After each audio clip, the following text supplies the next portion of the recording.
Olá, tudo bem? Me chamo Kleber Coelho, sou advogado especialista em direito eleitoral, pós-graduado na área, com livro publicado no ramo de direito eleitoral. Então, esse vídeo é mais um voltado para aquele que quer aprender sobre o direito eleitoral ou os novos colegas que estão iniciando na área, né? Hoje eu quero fazer tecer considerações e críticas referente à candidatura fictícia que pegou o ano 2025 inteiro. Muitos tribunais encheram, né, lotaram os tribunais.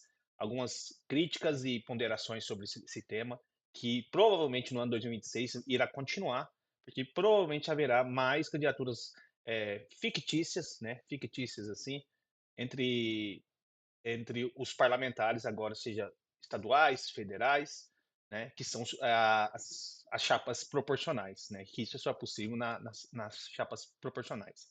Mas para você que está caindo de paraquedas aqui, que nem sabe o que é essa candidatura fictícia ou candidatura laranja, como comumente é dita, eu vou mostrar para vocês. Hoje eu estou aqui, acabei de fazer sustentação oral no Tribunal Regional Eleitoral de Tocantins, né? Para quem não conhece, eu sou de Campo Grande, Mato Grosso do Sul, e esse ano eu viajei mais rincões do país para ajudar, né, a combater essas candidaturas fictas e vamos estudar aqui com vocês.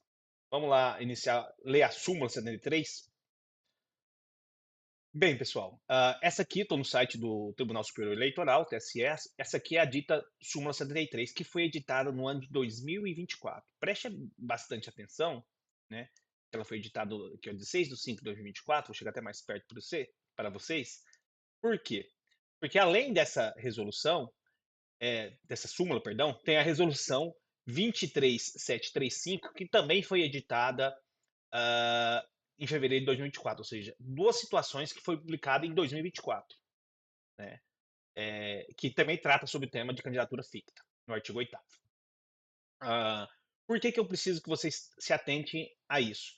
Muita gente, né, às vezes é do ramo eleitoral mesmo, né, às vezes não é, é eles vêm usando jurisprudência ou informações anteriores ao ano 2024, né, tentando é, relatar algum tipo de situação que não se amolda mais, porque houve uma alteração de entendimento crítico, né, do TSE para as candidaturas fictas.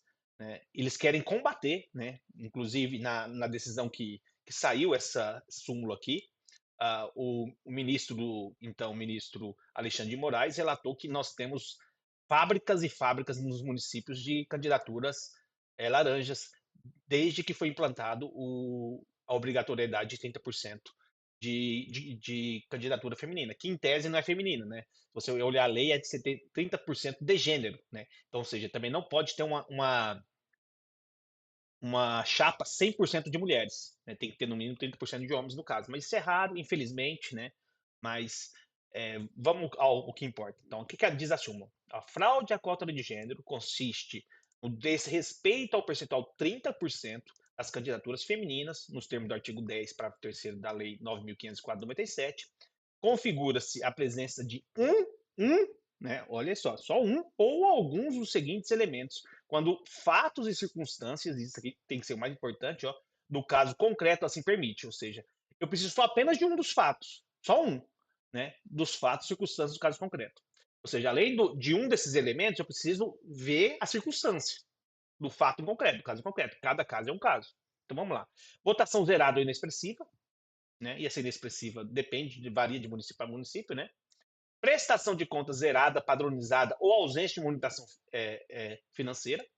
Então, a prestação de contas tem que ser zerada, padronizada ou ausência de monitoração financeira. O terceiro é a ausência de atos efetivos de campanha, divulgação ou promoção de candidatura de terceiros, né? O que acarreta ilícito, o que isso acarreta? Cassação do DRAP, né, que é o demonstrativo de regularidade dos atos partidários, ou seja, de toda a chapa, da legenda e dos diplomas dos candidatos que foram eleitos e não eleitos, né, anula todos os votos, e a ineligibilidade daqueles que praticaram ou anuíram com a conduta, na hipótese da ação de investigação judicial da AIDE. E a nulidade dos votos, como eu disse já, né, e a recontagem, tirando todos esses votos, volta a recontagem. O artigo 8º aqui, da resolução 23735, ele abrange mais algumas situações aqui.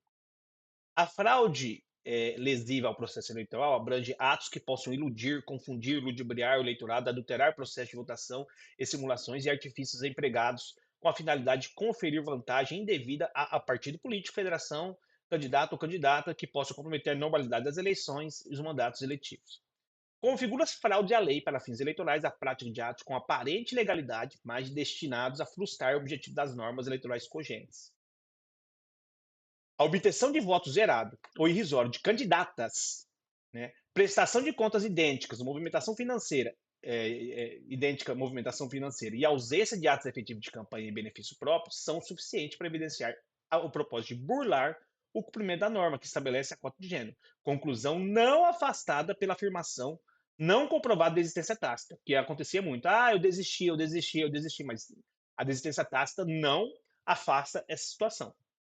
Tem que ser expressa no caso, né? E se for expressa, tem que fazer a substituição caso já esteja no limite de 30%. Configura fraude à cota de gênero, a negligência do partido, ó, incluiu mais um aqui, ó, ou da federação apresentando pedido de registro de candidatura feminina e revelado fatores de inviabilidade jurídica, patente da candidatura, inércia em sanar pendência documental e a revelia e ausência de substituição da candidatura indeferida. Por fim, ó, para a caracterização da fraude à cota de gênero, é suficiente o desvirtuamento finalístico, dispensada a demonstração do elemento subjetivo, ou seja, a vontade de fraudar, né, concilios fraudes, consistente na intenção de fraudar a lei. Ou seja, eu não preciso comprovar o dolo mais. Né? Eu simplesmente, o ato, existindo esses atos objetivos, em tese, visto o caso concreto, isso vai acarretar. Voltar aqui. Pessoal, então o que isso acarretou? Após as eleições, né, muitos candidatos começaram a me procurar outros advogados eleitorais, né, denunciar o Ministério Público, que também tem legitimidade, para propor essas ações. Primeiro, a AIGE, né, Ação de Investigação Judicial Eleitoral, né, que é antes da diplomação, e após a diplomação, 15 dias após, uma AIME, né, Ação de Impugnação de Mandato Eletivo, que poderia ser proposta as duas ações, dependendo da época que propôs a ação. Essas duas situações, a finalidade é a mesma, derrubar, né, toda a chapa, né, que é o DRAP, né, anulando todos os votos, consequentemente, impulsando novos vereadores. O que eu tenho visualizado, e eu falo isso que eu estou já no mês de outubro de 2025, ou seja, já estou quase um ano, né, praticamente um ano de viagens e análise desses processos, né, que tem ocorrido. Muitos tribunais, uns aceitando mais, outros aceitando menos. Então, muita divergência entre os tribunais, isso é importante. Geralmente, tribunais regionais onde tem a grande maioria, né? Porque a maioria, assim, eu acho que não conheço ainda um tribunal que tem mais mulheres que homens. Mas, assim, tem tribunais que só tem composto por homens. Geralmente, esses são mais reticentes a caçar o DRAP, né? Enquanto tribunais onde tem mulheres, uma, duas ou até mais, geralmente são mais condizentes. Geralmente, as mulheres pegam mais no pé nisso. Por quê? O TSL veio com isso, com o intuito de aumentar o número de mulheres, né? Ah, mas o que isso adianta? Isso adianta porque, para acabar, mulheres, infelizmente, mulheres que não querem ser candidatas. E é o direito delas não querer ser candidatas. Ah, mas então se a mulher não quer ser candidata e não tem mulher no meu município, que é muito difícil, mas vamos supor que não tem. Então você exclui 2 homens. Não precisa lançar a chapa inteira. Simples assim. Né? Só tem que ser candidato quem quer. Quem não quer, não vai ser. Né? E existe casos e casos. Né? Muitos, né, querem manter o status quo, que é colocar uma mulher que não quer efetivamente ser candidata para manter os atuais que já estão no poder. Outros têm preguiça de procurar mulheres que têm possibilidade de pleitear uma vaga na Câmara. E existe em todas as cidades. Né? Eu sempre digo nas minhas sustentações orais, eu conheço mais mulheres que têm condições de ser candidatas que homens, porque mulheres são mais solícitas, mulheres conversam bem, entendem bem, têm empatia em regra, né? Você vê que geralmente nos locais onde serviços humanos, onde você tem que entender o povo, você tem que conversar, você tem que falar, geralmente são mais mulheres, né? Então, assim, toda cidade tem uma boa enfermeira, tem uma boa assistente social, tem uma boa política da igreja, política no comércio e tudo mais, né? mas eles não procuram isso. Eles querem, geralmente, um parente de um dos candidatos, geralmente uma pessoa que necessita de um emprego, né? Essas que são as ponderações ruins que eu tenho que enfatizar, né? Mas existe também, obviamente, casos de mulher que de fato fez campanha, tem vídeos, tem fotos, tem corrida, e é a pessoa apaixonada, e eu conheço também, conheci, né, porque eu trabalho também na prestação de serviço durante as eleições, e ela ama, gostaria muito, a chance dela, e abre a urna, tem 10 votos, né, 15 votos, 25 votos, né, porque infelizmente, principalmente em cidades pequenas. Então, assim, são ponderações, por isso que sempre a própria súmula fala em casos concretos. Mas existem situações onde a pessoa não queria ser candidata. Não queria ser candidata. Abre, tem 0 votos, tem 1 voto, tem 2 votos, tem 3 votos, tem voto, mas na sessão dela, onde ela votou, sequer tem o voto dela, ou seja, ela não votou nela mesma. E é simples ver isso. No registro de candidatura, você informa a sessão e a zona onde você vota, vai lá no boletim de urna e vê se tem um voto seu. Não tem. Essa é a realidade do Brasil hoje, né? Então, assim, a ideia do TSE é aumentar, né? Porém, os tribunais têm se encontrado grandes resistências, né? Por quê? A primeira situação é a punição dessa mulher, né? Infelizmente, essa mulher geralmente elas são pessoas simples, né? Geralmente as pessoas que têm poucos votos, geralmente, né? Nem sempre, são pessoas simples que têm baixa instrução e eu estou punindo ela, porque uma das punições é a perda dos direitos políticos durante 8 anos. Né? Essa é a minha principal crítica à súmula 73, porque assim, ela muitas vezes está usando como escudo para dirigentes partidários, que sequer sabe que ela está lutando contra o próprio gênero, contra as próprias mulheres, o aumento das mulheres. Ou seja, quem deveria ser punido seria o dirigente partidário. Né? É ele que cabe incumbir e cuidar de todos os candidatos, analisar e solicitar e exigir desses candidatos, sob pena de substituição ou remoção da sua candidatura, uh, que faça eleição, que faça campanha, porque o interesse do partido é que faça o maior número de votos possível para eleger o maior número de vereadores, deputados federais, etc. Estou falando no proporcional. Então é obrigação dele. E ele que tem que fiscalizar, e na ausência disso, ele tem que ser punido. Não essa pessoa que muitas das vezes nem quisera ser candidata. Né? Fez declaração pública, inclusive, depois.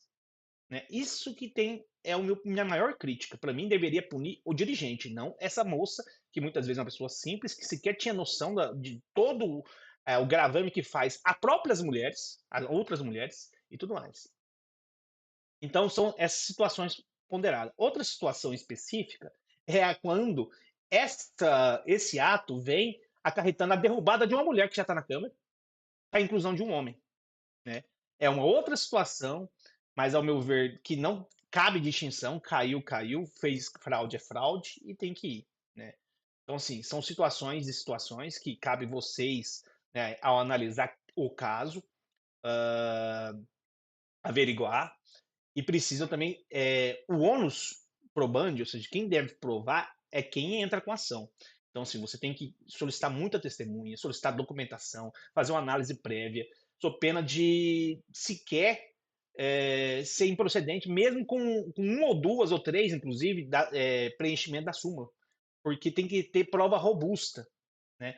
A discussão, isso já estou informando nos TRS, tem alguns que falam que precisa de prova robusta, outros querem provas objetivas, mas a tendência é a manutenção da prova robusta. Né? Então, preenche 1 ou 2 ou 3 desses requisitos da súmula 73, mais prova robusta. Tá? Enquanto um está indo para lá, outro está indo para cá, é importante que também os dirigentes partidários estão aprendendo também, fala, olha, vou lançar essa candidatura, vou dar dinheiro para essa mulher para ela pegar e postar 10, 15 fotos na rede social, tirar foto, contratar uns cabos eleitoral para fazer voto, né?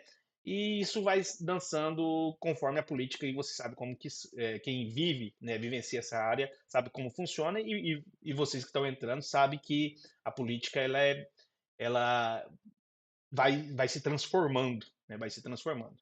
Mas assim, a ideia da súmula é boa, todavia, com essa explosão, né, de ações de todo o Brasil, a tendência é o TSE rever algumas situações para evitar né? Porque assim, nós estamos no final de 2024 e ainda tem muitas ações perdão, no final de 2025 e tem muitas ações do ano de 24 para julgar, fora as prestações de contas, as prestações dos partidos e etc. E já vai começar 2026, que vai ser um ano com bastante ações, ok? Então eu espero que tenha gostado. Me coloco à disposição para quem tiver alguma dúvida, deixa aqui no comentário e até a próxima.